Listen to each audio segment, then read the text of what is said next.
wa so kwa adwumaku ya pa wo memu so hwe yinso hu nsam so Ghana Water Company Limited wo mu oku ewom na we senior and junior staff workers union wate wo ho gumonten so de kojambo nti a waye ye kire won ha nyina ne se eyo panyina mpanimfo aboni din so mra me ye deputy managing director wo hodo mo no enya de se woni ne ye adwuma be ye nti ati ahene ene asi ahene fo hwe na opanyine wo ntu dade so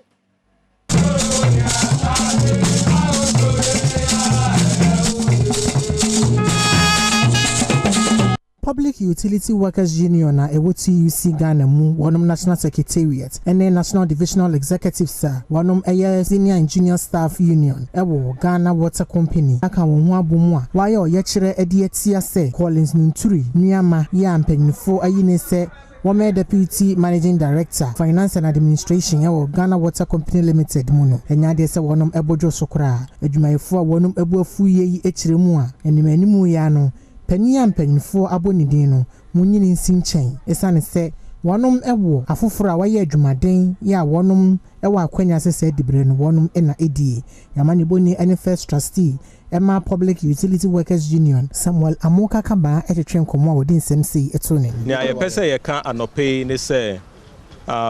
ye appointing authority no nominate obi for the position of Deputy Managing Director FNA. Yenye against the appointing authority appointment, but ne aye pese ye kan say ye wo gidie say ye won krofo a omunim de a omowo the experience with the qualification a umbetumi aye sa edwuma no yenya yen hwehwemu nso ama ye hu say nipa kro na appointing authority ebo ni din no only the qualified or requisite qualification a ebema na aye sa edwuma no